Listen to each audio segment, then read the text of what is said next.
आपल्यासाठी एक आनंदाची बातमी. आता शालिनी हुबलीकरने सुरू केलं आहे खास मराठी माध्यमातील मुलांसाठी नागरत्ना चॅनल. तर प्लीज सबस्क्राईब करा नागरत्ना, फक्त मराठी माध्यमातील मुलांसाठी, आणि जास्तीत जास्त फॉरवर्ड करा. त्याच्यामध्ये मी टाकलेले जे आहेत धडे, प्रश्नांची उत्तरे, निबंध लेखन वगैरे बघा आणि जास्तीत जास्त फॉरवर्ड करा. जी मुलं घरी बसून अभ्यास करत आहेत त्यांना सुद्धा या संधीचा चांगला फायदा होऊ द्या. ठीक आहे, चला तर मग भेटूया आपण मराठी विषयांसाठी नागरत्ना चॅनलमध्ये. तोपर्यंत बाय बाय. हेलो, मैं हूँ शालिनी हुबलीकर और मेरे चैनल में आप सबका बहुत बहुत स्वागत है. आज मैं एक्सप्लेन करने जा रही हूँ 6th स्टैंडर्ड के बच्चों के लिए उन लोग का जो इंग्लिश बाल भारती है 1.3 autobiography of a great Indian bustard. तो क्या है भाई ये ऑटोबायोग्राफी?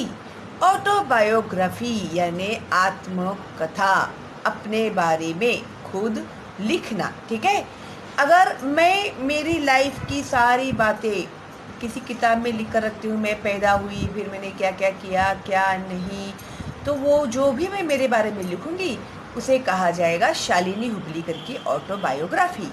तो उन्होंने कहा है ये जो ग्रेट इंडियन बस्टर्ड है उसकी ऑटोबायोग्राफी है, यानी उसकी आत्मकथा इस बुक में उन लोगों ने, इस लेसन में आप लोगों को कहा है. ठीक है, तो देखते हैं भाई क्या है इसमें. Which is the heaviest flying bird in India? India में सबसे ज़्यादा हेवी वजनदार फ्लाइंग बर्ड कौन सा है? Well friends, it's me, the great Indian bustard. तो ये क्या कह रहा है? It's me the great Indian bustard. तो ये कौन बोल रहा है? बस्टर्ड बोल रहा है. और ये कहाँ रहता है? इंडिया में रहता है. I have more than 30 different names in various Indian languages. देखो भाई, ये जो बस्टर्ड है उसके इंडिया में 30 नाम है, अलग अलग लैंग्वेज के अलग अलग नाम है. In Marathi I am known as Maldhok और हूम. देखो ये है ना, मालढोक के ऊपर भी एक लेसन है, किस तो भी स्टैंडर्ड में मालढोक पक्षी के ऊपर लेसन है. तो उसे मालढोक भी कहते हैं महाराष्ट्र में, या फिर हूम भी कहते हैं. I can weigh up to 18 kilos and can stand up for 4 feet in height, reaching up to your shoulders or even higher. तो उसका वजन 18 किलो तक हो सकता है. और उनके जो वो जो खड़े होते हैं ना, ये पूरा उनका जो हाइट है वो 4 feet तक रहता है. Reaching up to your shoulders or even higher, यानी तुम लोगों के शोल्डर की जितना ही होगा या फिर उससे भी ऊंचा होगा. I have got a long white neck. देखो है ना, लॉन्ग वाइट नेक, यानी गला कैसा है? लॉन्ग भी है, लंबा भी है और वाइट भी है. ब्राउन विंग्स, उनके जो विंग्स है, पंख है, वो कैसे है? ब्राउन कलर के है. Tall yellow legs and a black cap on my head. अभी ये देखो उनके लॉन्ग येलो लेग्स है और ये जो हेड पर क्या है? ब्लैक कलर का कैप कहाँ हुआ है उन्होंने. ठीक है. My wife Mrs Bustard is smaller and slimmer than I am. तो जो मेरी बीबी है मिसिस बस्टर्ड, वो मुझसे छोटी है और मुझसे भी दुबली पतली है. देखो यही है शायद. I am and her neck is not white. Oh, तो उसका जो नेक है वो वाइट नहीं है. But I have heard human say that we both look impressive. लेकिन इंसानों को मैंने ऐसे बोलते हुए सुना है कि हम लोग दोनों भी बहुत ज़्यादा इम्प्रेसिव लगते हैं. I live on grasslands and deserts along with my other friends including अभी देखो वो कहाँ कहाँ पर रहते हैं, ग्रासलैंड्स में भी रहते हैं जहाँ पर घास होता है, या फिर डेजर्ट्स यानी जहाँ पर पूरी रेत होती है ना, वाळवंट म्हणतो आपण त्याला, उधर भी वो लोग रहते हैं। किसके साथ? Friends including. तो भी उनके फ्रेंड्स कौन से हैं? Chinkara, black buck and larvae. I eat everything including. अभी वो क्या क्या खाते हैं, अंडरलाइन करना है इसको। स्नेक्स यानी सांप, लिजर्ड्स यानी पाल, छिपकली, स्मॉल फ्रूट्स छोटे छोटे फ्रूट्स खाते हैं, and berries and all sort of insects. All sorts of insects यानी हर तरह के इंसेक्ट्स यानी कीटक भी वो लोग खाते हैं। That's a very healthy habit, but grasshoppers and beetles are my favourite food items. Underline करो। तो बस्टर्ड के फेवरेट फूड आइटम्स कौन से हैं?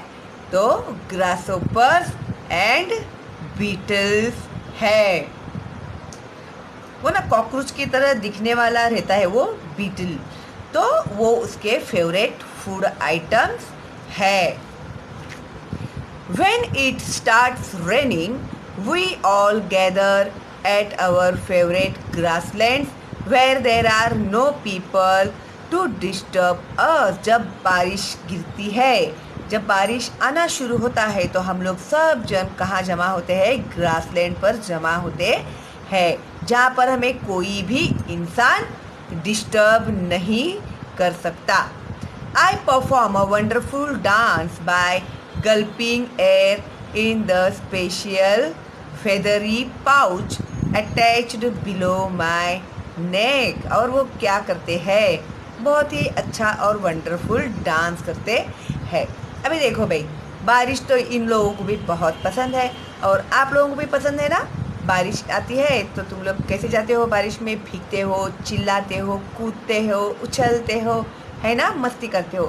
तो हर किसी को बारिश बहुत पसंद है और ये जो बस्टर्ड है उसे भी बारिश बहुत पसंद है और वो भी पसंद करता है बारिश में नाचना। तो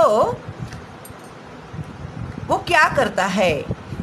dance bye गल्पिंग air in a special feathery pouch. ये जो उसका गला है ना, उसके गले के नीचे फेदरी पाउच है, attached below my neck। This pouch helps me to produce a resonation sound similar to the one produced by the cow। तो उसके हेल्प से वो एक साउंड निकलता है, वो क्या है? Whom. I dance in joy with puffed out feather and cocked up tail। अभी वो कैसे डांस करता है? अंडरलाइन करो इसको। वो क्या करता है? Puffed out feathers. तो जो ये जो फेदर्स है उन्हें वो उड़ाता है, पंखों को फुलाकर डांस करते हैं वो लोग। देखो यहाँ पर दिखाया है इस तरह से। तो उससे क्या होता है? उनकी जो it helps me to impress my soul mate. तो जो उनकी जो वाइफ है उसे वो इम्प्रेस भी करते हैं डांस करके। You know that we birds lay eggs and our young ones hatch out of egg। क्या तुम लोग को पता है हम लोग जो बर्ड्स होते हैं वो अंडे देते हैं और हमारे जो बच्चे होते हैं वो उन अंडों को हैच करने के बाद बाहर आते हैं। Mother GIB lays egg, one egg directly on the ground। तो वो क्या करती है? एक अंडा डायरेक्टली ग्राउंड पर देती है। We don't believe in building nest. हम लोगों को ये जो घोंसला वगैरह होता है उसके ऊपर हम लोग बिलीव नहीं करते, बट लेकिन we have a special trick to protect our eggs from predators. तो हमारे पास एक स्पेशल ट्रिक है हमारे जो एग्स है उन्हें प्रोटेक्ट करने की। The egg look like a stone. जो उनके अंडे होते हैं वो कैसे दिखते हैं? पत्थर के जैसे दिखते हैं। Monitor lizards, foxes, Dogs, pigs, snakes and eagles are enemies of my egg and chick. तो अंडरलाइन करो इसको। तो कौन कौन है उनके जो उनके एग के ऊपर किसकी किसकी नज़र होती है? तो lizards, foxes, dogs, pigs, snakes and eagles are enemies of my egg and chick, यानी उनके जो बच्चे होते हैं उनके।